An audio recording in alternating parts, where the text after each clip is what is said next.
Hey you, welcome or welcome back. This was the last video I did, the Beetles Autumn Polygel Kit. I'll put a card up top there just in case you didn't see it. If you're new here, my name is Kim. I am a freelance cosmetologist. I do hair, skin, and makeup, and I've been doing that for about 16 years now. Oh, I did go to take the nail extensions class back when I was in school, and we were working with acrylic back then, and acrylic is not my friend. I didn't do very well, and then here we are today. All this stuff came around, and I got really interested in doing DIY nails.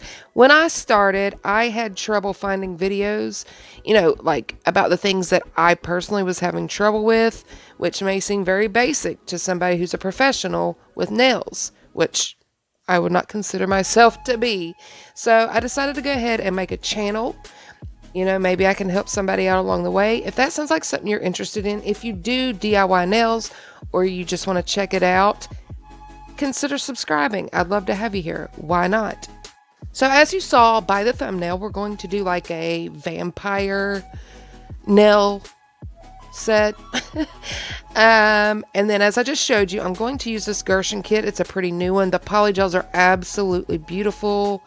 But I had a top coat, like a base and a top coat on my nails. I don't want to keep these on. I'm not worried about putting a dehydrator or anything on like that. So I'm just going to buff those down really fast.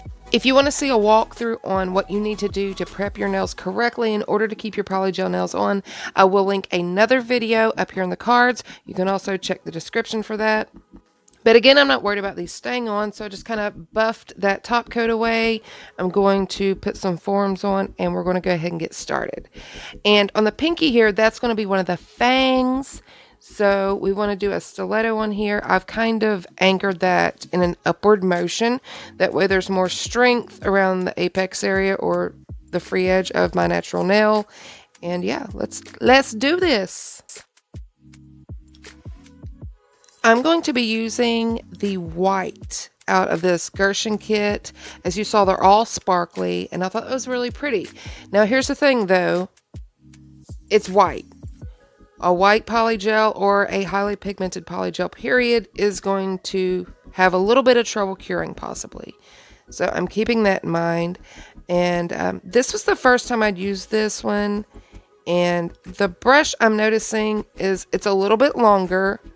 And there are several brushes like that. Sometimes that's what I prefer to use. But this polygel is very, very firm. Like Gershion polygels are typically one of my favorites. I'm thinking where this is packed full of pigment as well as the shimmer, that's making it a little more firm than usual. But it's still sticky. So I don't know. This brush isn't working very well. I'm going to take this Makartt brush. It's a little bit shorter. It's going to, be a little bit more stiff and be able to work a firm polygel better than a longer brush. So I'm just going to work this into a kind of stiletto shape. It turns out to be more of a almondetto, as young nails would say, which I love that shape. It's very beautiful. But I need to have a sharp stiletto. That's what I'm looking for. I can fix that up with some filing later. But I've got the general shape down and everything like that. So I'm just going to finish smoothing things out, clean up around the edges, and throw it in to cure for just a second so I can pinch.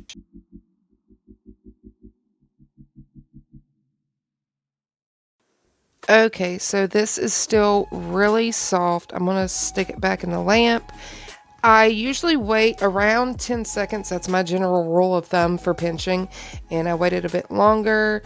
But this is white. And like it's, oh, look what we got going. I kind of expected this. And this would be a good time to use clear forms, which I'll probably pull those out here for the next nail. I'm just going to take my brush and kind of smooth out that underside and go back in the lamp. That's all we can do, right? So here's my pinky after a full cure on the top and the underside. As you can see, it has no apex. I'll definitely have to go back in later and fix that. This one, though, is going to be my other Fang, you know, kind of like my pinky here. So I'm going to go ahead and do that one, and then we'll go back and do the square ones. So I'm going to go ahead and pull out my clear forms. As you can see, you know, you can see through these. So you can go ahead and flip your hand over in the lamp and get the underside cured as well.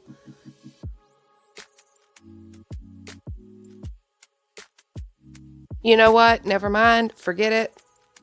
I've been struggling with everything. And I'm going to tell you now, these these don't turn out beautifully. But hey, if you can still learn something. And that's what I always say. You can learn something even though somebody might not be able to do something as well as you can. For example, you could still learn a technique or 5 from them. You never know. You know what I'm saying? So yeah, anyways, I'm just going to stick with my favorite forms here. And I love these. I love these forms. I showed them to you guys in the last video. And as with all videos, I will link everything that I use in the description. So those are down there. I love these babies. They're wonderful. They fit like a glove. They're amazing. But yeah, let's get through this one.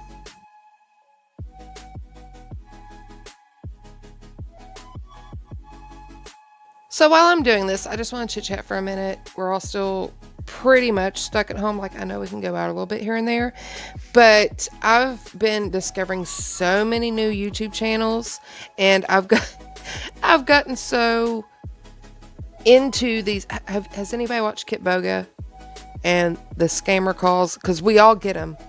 If you don't get scam calls, tell me in the comments, because I want to meet somebody that doesn't get scam calls. I get 100 of them a day and it drives me insane.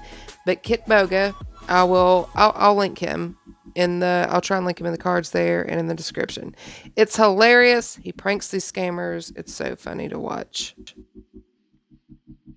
Okay, so here's the index finger cured, and you can see again this one needs an apex. The shape is a bit off, and you can't see things very well because of this background. Okay, that's a bit better. My skin kind of blends into this one, but at least you can see the nails. So the shape's a bit off on this one, the index finger here, but we can fix that in a bit. We're going to go ahead and do these 2 square nails, and we're going to do them in Superwoman speed. So let's move through that. Something else I'd like to note about this Polygel while we're just kind of watching this is that with the alcohol, I noticed, I don't know if you guys may have seen it, you know, when I was doing my other 2 nails, but the alcohol almost, it kind of mixes with the Polygel instead of just sitting on top of it, which wasn't a huge problem for the most part, except for the fact that it kind of ran down into my cuticles and sidewalls a bit easier, or a bit more than usual. So that's something to take note of with this Polygel. Again, though, they're so beautiful. This set is just, oh, the Polygels are stunning. Okay, guys, so this is where we're at. And yes, I know my audio sounds a bit different if you're watching this part. I just wanted to, you know, say something while I was in the moment, because I'll probably forget later on. But you can see all these nails. This one's not bad, but the rest of these really need a lot of work. You can see, though, where we're going, right? But I feel like if you're new to Polygel, this is where a lot of people would stop and be like, you know, I can't do it. It's not working. But there are so many little things that change up everything. And that's kind of why I wanted to just drop in here while I'm doing this. This one could use a little more product. I would always recommend doing more the first go around, because it's much easier to file that away than it is to go back in and add some later. So always just try and do a little bit more than you need if you're unsure about what you're doing. As far as, well, all of these go, they all need an apex. They're very flat, and if you haven't watched the video yet, I'll put it up here.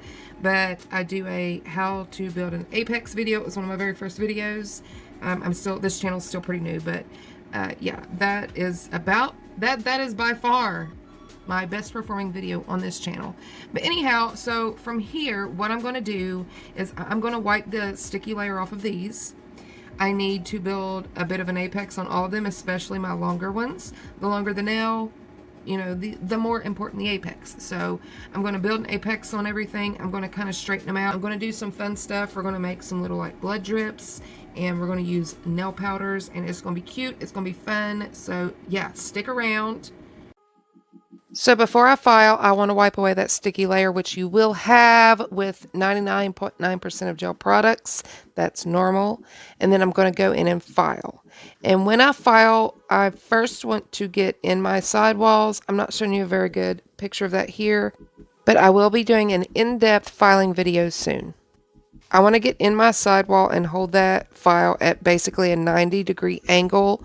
That way, if there's anything hanging over the sides of my sidewall area, we pull that in, and then we go underneath and pull any of that up level with the sidewalls. You know, it's kind of just, is it geometry? Is that what I'm thinking of? You know, the lines and stuff. So yeah.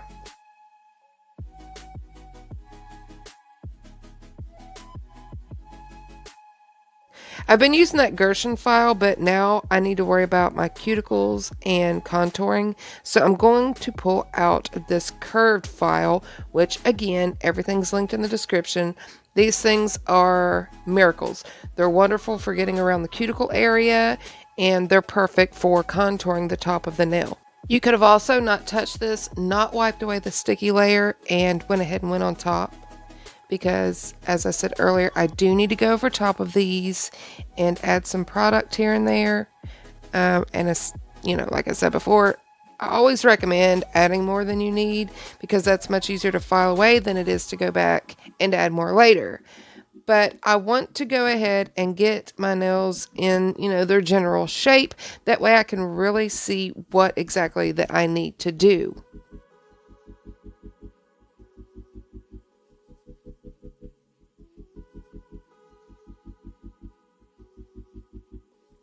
And here are my nails after I finished filing them. I should have just kind of stuck with the Polygel, but you know, it's down in there. I've got some little bits missing. I've got chunks. I'm going to take base coat and fill in any little holes or anything. And I also want to go over it with a white gel polish. I probably should have just left it alone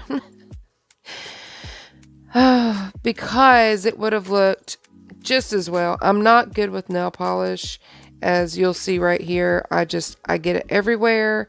I already had Polygel down in my cuticle area, and then I've got nail polish down there now, so it's a mess. So my nails are now kind of sticky, and we want to use this powder. The thing with the powder is it's going to stick. So I'm going to take a matte top coat, this Burano, whatever. It is one of my favorite ones. It gives such a beautiful velvety finish, and I did the two Fangs in the matte top coat because I'm going to add a clear top coat just on the bits where I want there to look like there's blood. If you don't know, nail powders will stick to top coat. It will stick to nail polish.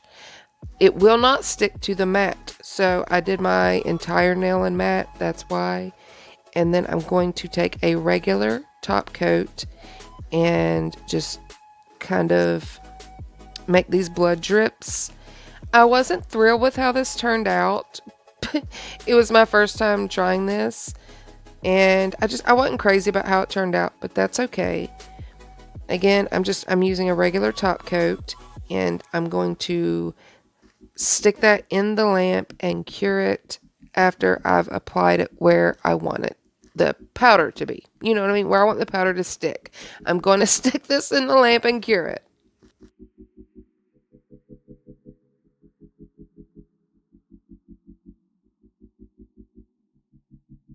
So after I've given that a full cure, I can now take this powder and rub it right there.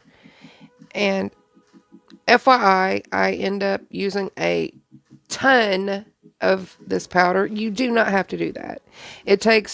Honestly, it just takes a small little bit. And you just kind of rub it back and forth there. And then I'm going to clean it off and see where we're at. And as you can see, I've got some areas that I apparently missed with the top coat. So I'm just going to go back in and cover those areas up.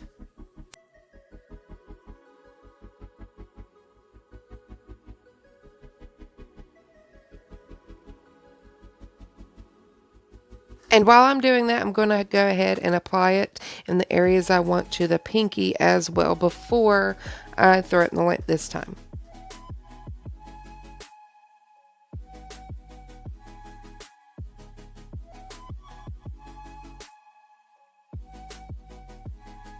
I'm going to go back in with the powder on this one because I put some little extra places too, and then, you know, to cover up those places I missed.